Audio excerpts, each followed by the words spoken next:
Well, we had ourselves a true Black Monday / Black Tuesday this year. No huge surprises, but a couple of surprises smattered in there, and things have been sort of rolling in over the days. Let's just go through them real quick, and then we'll sort of talk about some of the keys here. So head coaches are out. Raheem Morris axed. And that, I didn't think was a surprise. Adam here thought I didn't think it was a surprise at all. I don't think Adam was surprised either, but Adam thought he maybe deserved another chance. Yeah. Do So you agree with that? I agree that he might deserve another chance. I'm not surprised by the move because it is a talented roster. They just never played up to their talent. And the other thing is, which I'm part of the reason why behind that I thought Morris deserved another shot is because the Glazer family is notoriously cheap. So the guy they'd probably replace him with might not necessarily be the right fit. They'd probably just get another random no-name coordinator who would do the exact same thing that Morris did. I know right now they're looking at Jerry Gray, the Tennessee defensive coordinator, a guy, and I follow the Titans pretty closely, and I don't even know the name Jerry Gray. So that, like you said, the Glazers probably going to find people that not too many people's heard of. Tough for the fan base to get excited about whoever they bring in. So we also got, and I'll just run through them really quick, and then we'll talk about them. Steve Spagnuolo is out of there, as well as GM Billy Devaney, Colts Vice Chairman Bill Polian, and his son Chris Polian acting as GM. They're both axed.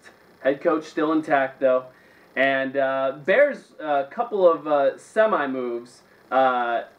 Jerry Angelo's out as GM. They're already talking to some other GMs, and I was. Also might have heard something about the Polians there. And Mike Martz resigned. As we said that he would. When he made this odd move, it was just 2 or 3 weeks ago, right? Or maybe it was 4 weeks ago or so, when he was just kind of like, I'm probably not going to come back. Didn't he say that publicly? I mean, it's just crazy.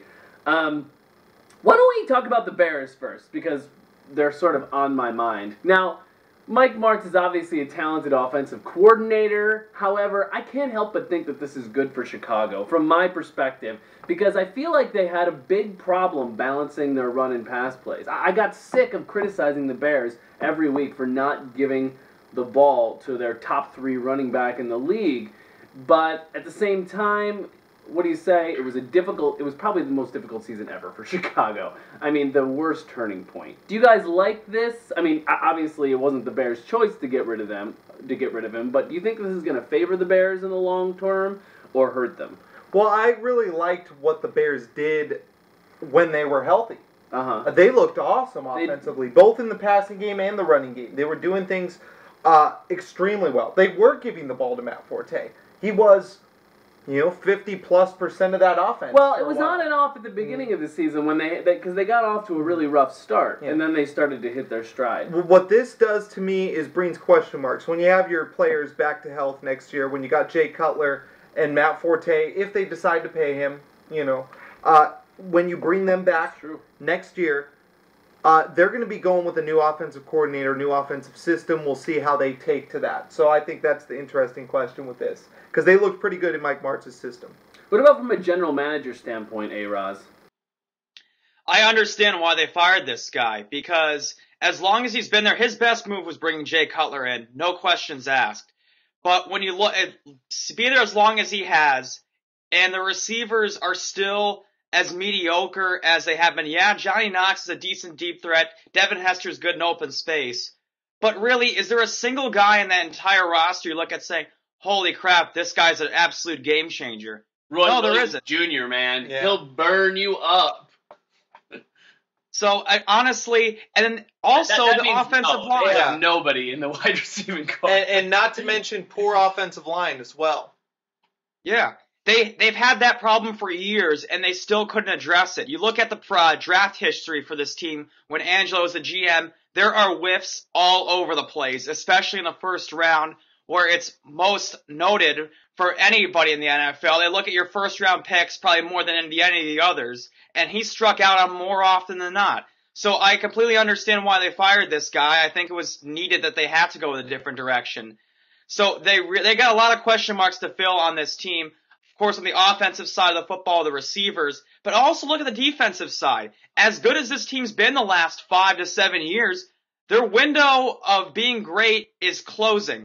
You've got Brian Urlacher's on the later side of his career. Julius Peppers is going towards the twilight of his career.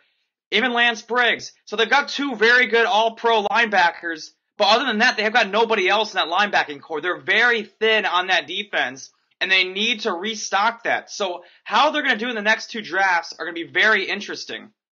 And I think really one of the biggest thing on Bears fans' minds is, are you going to pay Matt Forte? And we'll see if the new leadership leads to that. Now let's go on to the Rams here. Spagnola's out. Billy Devaney's out. Rams obviously trying to make a sea change here. What are your first impressions, Tad? I'm thinking Jeff Fisher is probably going to end up here. He's interviewed in Miami and here, but I think Jeff Fisher wants to be a place where there's an established quarterback. I think Sam Bradford fits that. Spags, I see him going as the defensive coordinator of the Philadelphia Eagles. If they decide to do something with Juan Castillo, which most people think they probably should, one thing that could hold that up is Jim Washburn, the defensive line coach. The wide nine that he likes to play does not fit with what Spags likes to do with the blitz-happy defense. We'll see. I don't think they're going to have both Jim Washburn and Steve Spagnuolo there, so it'll be one or the other. But either way, Spags will land somewhere as either a defensive coordinator or a defensive coach, either on the linebacker, secondary. And are we sold that Bradford's going to continue to be the guy, even though they've got the second pick in the draft? At least next year, yeah, absolutely. They're going to draft something other than quarterback. Do you think that they'll trade it up, trade the pick? No, I think they'll draft something other than quarterback. They could use Justin Blackman. You know, I know Minnesota's looking at an offensive lineman, Khalil, out of USC. Yeah. But the Rams might be. The guy in there too is pretty good. I forgot his name. He was protecting Andrew Luck's blind side. Look out for that guy too. So we'll see if they want to go to wide receiver and they want to put someone opposite Brandon Lloyd and really make that a nice wide receiver combination for Sam Bradford. Give him the pieces he needs to succeed. Or if they decide they want to protect him a little better with the offensive line. But I think they use the pick and they use it on a non-quarterback.